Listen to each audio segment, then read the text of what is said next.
Le 18 mars 1938 restera gravé dans la mémoire collective mexicaine comme le jour où le président Lázaro Cárdenas a osé l'impensable. Dans un discours radiodiffusé qui a électrisé la nation, il annonçait la nationalisation du pétrole mexicain, expropriait 17 compagnies étrangères, principalement britanniques et américaines, et créait Pemex, la compagnie nationale des pétroles mexicains. 86 ans plus tard, en décembre 2025, le Mexique vient de franchir une nouvelle étape historique dans sa quête de souveraineté énergétique. Cette histoire n'est pas celle d'un simple retour en arrière, mais d'une révolution silencieuse qui redéfinit les rapports de force énergétique en Amérique du Nord. Alors que les États-Unis ont longtemps considéré le Mexique comme leur atelier et leur réservoir énergétique docile, Mexico reprend aujourd'hui les rênes de son destin pétrolier. En mars 2025, une transformation majeure s'est opérée au Mexique. La présidente Claudia Sheinbaum, climatologue de formation et première femme à diriger le pays, a fait adopter une réforme énergétique qui renverse complètement l'ouverture libérale de 2013. Cette réforme de décembre 2024, entrée en vigueur le 19 mars 2025, marque un tournant radical. Pemex et la Commission fédérale d'électricité, la CFE, ne sont plus des entreprises productives d'État soumises aux règles du marché, mais redeviennent des entreprises publiques au service de l'État. Ce changement de statut juridique peut sembler technique, mais il est révolutionnaire. Il signifie que la souveraineté énergétique et la sécurité nationale priment désormais sur les considérations commerciales et les profits. La réforme dissout également les agences régulatrices indépendantes créées en 2013, la Commission de régulation de l'énergie et la Commission nationale des hydrocarbures. Leurs responsabilités sont transférées au ministère de l'Énergie, sous contrôle direct du gouvernement. Les critiques dénoncent une centralisation du pouvoir, mais le gouvernement Sheinbaum présente cette mesure comme une simplification administrative et un retour à la souveraineté nationale. En août 2025, l'administration Sheinbaum a dévoilé un plan stratégique ambitieux pour Pemex couvrant la période 2025-2035. Ce plan vise à stabiliser la production de pétrole brut à 1,8 million de barils par jour, avec l'essentiel destiné au raffinage domestique pour garantir l'autosuffisance en carburant.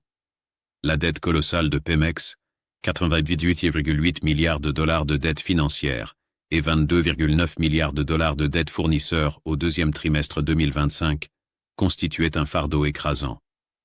Le ministre des Finances a rappelé que cette dette avait explosé de 130% entre 2008 et 2018, passant de 43,3 milliards à 505,8 milliards de dollars, durant ce qu'il qualifie de période néolibérale.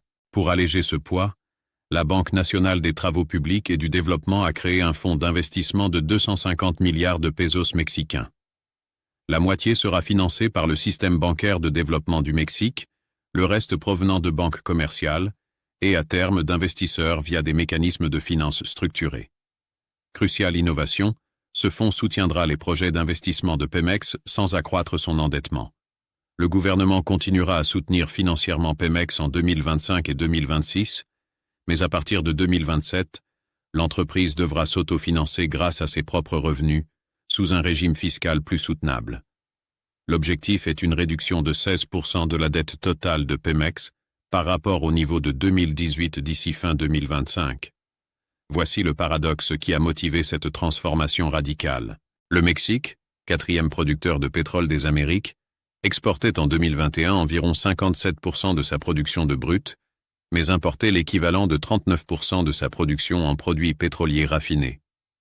Le pays se classait ainsi au premier rang mondial des importateurs nets de produits pétroliers, avec 2,9% des importations mondiales. Cette situation absurde s'explique par l'insuffisance des capacités de raffinage mexicaines. Pendant des décennies, le Mexique a exporté son pétrole brut vers les États-Unis pour le faire raffiner, puis a réimporté de l'essence et du diesel à prix fort. En 2020, les importations de produits pétroliers représentaient 1,1 million de barils par jour, soit 10 fois plus que les exportations, une première en 50 ans. La dépendance énergétique vis-à-vis des États-Unis est devenue un problème de sécurité nationale. La balance énergétique du Mexique affiche un déficit de 1,2% du PIB depuis 2015, conséquence directe de la baisse de production pétrolière et de la dépendance aux produits raffinés américains. Les chiffres sont éloquents. En 2005, le Mexique produisait 4 millions de barils par jour et était le 5e producteur mondial.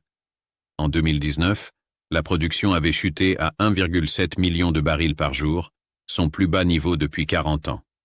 Le complexe pétrolier de Cantarell, qui fournissait les 2/3 de la production mexicaine, est entré en déclin rapide, passant de 2 millions de barils par jour en 2004 à 160 000 en 2018, avant de cesser toute production en 2019. Cette dégringolade s'explique par l'exploitation de champs anciens sans investissement suffisant, le manque de technologie de pointe et surtout la réforme libérale de 2013 qui, contrairement aux promesses, n'a pas attiré les investissements privés espérés. Plusieurs compagnies internationales, Eni, Murphy, Shell, ont même revu à la baisse leur plan de forage en 2022 face à la pénurie d'équipements et aux incertitudes réglementaires. La nouvelle stratégie mexicaine vise à augmenter la production de pétrole brut de 31% pour atteindre 1,8 million de barils par jour d'ici 2030, tout en portant la production de gaz naturel à 5 milliards de pieds cubes par jour. Actuellement, le Mexique ne couvre que 44% de sa consommation de gaz naturel, se classant au 4e rang mondial des importateurs, avec 5,1% des importations mondiales en 2023. Le projet phare est la raffinerie Dos Bocas, dans l'état de Tabasco, d'une capacité de 340 000 barils par jour, dont 170 000 d'essence et 120 000 de diesel. Son coût de construction est estimé à 8 milliards de dollars. L'objectif initial était de permettre au Mexique de cesser d'exporter du pétrole brut à l'étranger d'ici 2024 et d'atteindre l'autosuffisance en carburant. Mais l'ambition va au-delà du pétrole. La présidente Sheinbaum, fidèle à sa formation de climatologue, a annoncé son intention de plafonner la production de pétrole brut à 1,8 million de barils par jour, tout en accélérant la transition vers les énergies renouvelables et l'électrification. La réforme de 2025 ne concerne pas seulement le pétrole. L'article 27 de la Constitution stipule désormais que la production de lithium, le pétrole blanc indispensable aux batteries des véhicules électriques, est réservée à l'État mexicain sans concession possible pour son extraction. Cette nationalisation du lithium, approuvée par le Congrès en avril 2022, puis inscrite dans la Constitution en décembre 2024, perçue comme un parallèle à l'expropriation pétrolière de 1938. Le message est clair, les ressources stratégiques mexicaines ne tomberont plus entre les mains de multinationales étrangères. En janvier 2024, le gouvernement mexicain est allé encore plus loin en nationalisant une unité de production d'hydrogène d'air liquide à Tula, Hidalgo. Le décret, publié dans le journal officiel, déclare cette usine d'intérêt public et la place sous contrôle de Pemex. Air Liquide, qui avait investi 50 millions d'euros dans cette installation en 2017, a été sommé d'engager des procédures d'indemnisation. L'hydrogène est un composant clé du raffinage du pétrole brut, et Pemex cherchait à améliorer ses marges et réduire ses coûts. Cette réaffirmation de souveraineté énergétique mexicaine intervient dans un contexte géopolitique tendu. Le retour de Donald Trump à la Maison-Blanche le 20 janvier 2025 a créé de nouvelles pressions. Trump a menacé d'imposer des tarifs douaniers massifs sur les importations mexicaines et de taxer les transferts de fonds des travailleurs mexicains aux États-Unis à partir de janvier 2026. Actuellement, le taux moyen de droits de douane acquitté par le Mexique est estimé à 5% contre 0,2% en 2024. Les États-Unis appliquent un taux moyen de 11% au niveau mondial contre 2% en 2024 et 40% sur les importations chinoises. Paradoxalement, les exportations mexicaines vers les États-Unis ont montré une résilience remarquable depuis début 2025. La part de marché du Mexique dans les importations américaines a culminé à 15,5% en 2024, dépassant la Chine qui est tombée à 13,5%. Les exportations mexicaines vers les États-Unis représentaient 43,1% du total en 2024, contre 79,5% en 2018. Mais cette dépendance commerciale rend le Mexique vulnérable. L'accord de coopération sur la sécurité signé le 4 septembre 2025 entre les deux pays, qui a suivi le déploiement de 10 000 militaires mexicains à la frontière et l'extradition de 55 narcotrafiquants, témoigne de la capacité de négociation de la présidente Sheinbaum face aux pressions américaines. La transformation énergétique du Mexique en 2025 ne se limite pas à la renationalisation. Le Programme national de développement du système électrique 2024-2038 prévoit l'ajout de 29 000 MW de capacité électrique d'ici 2030, avec la CFE en charge de la modernisation du réseau et de l'intégration des renouvelables. La stratégie gouvernementale estime que le secteur privé pourra ajouter entre 6 400 et 9 550 MW d'énergie renouvelable entre 2025 et 2030, avec des investissements de 6 à 9 milliards de dollars. Mais ces projets devront respecter une exigence de sauvegarde à 30%, probablement des solutions de stockage d'énergie représentant un certain pourcentage de la capacité installée. 2 centrales solaires thermiques sont en projet en Basse-Californie du Sud, et un investissement de 8 177 milliards de dollars est prévu pour les infrastructures électriques. Le Mexique vise désormais 50% d'électricité propre dans son mix d'ici 2034, incluant le nucléaire, la cogénération et la capture de CO2. 86 ans après que Lázaro Cárdenas ait défié les géants pétroliers internationaux, le Mexique reprend le contrôle de son destin énergétique. La réforme de 2013, qui avait ouvert le secteur aux capitaux privés, avec la promesse de relancer la production et d'attirer des investissements massifs, n'a pas tenu ses promesses. La production a continué de chuter, la dette de Pemex a explosé, et la dépendance énergétique vis-à-vis des États-Unis s'est aggravée. La réforme de 2025 représente un pari audacieux. Le gouvernement Sheinbaum affirme qu'un contrôle étatique fort, combiné à une collaboration sélective avec le secteur privé, permettra de restaurer la viabilité financière de Pemex, d'assurer l'autosuffisance énergétique et de protéger les intérêts nationaux.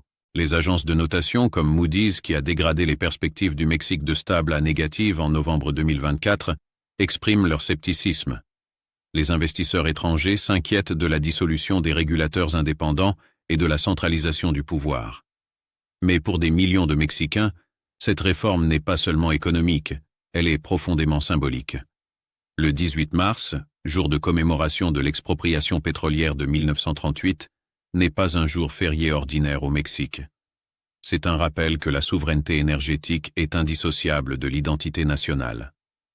Lorsque Cárdenas avait nationalisé le pétrole, les Mexicains avaient organisé des collectes nationales pour indemniser les compagnies étrangères offrant leurs bijoux et leurs économies. Cette mobilisation populaire reste gravée dans la mémoire collective.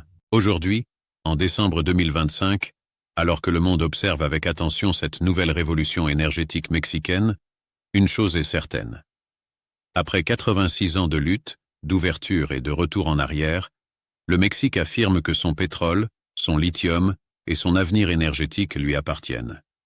Reste à savoir si cette ambition se traduira en réalité économique ou si elle se heurtera aux dures réalités du marché mondial de l'énergie.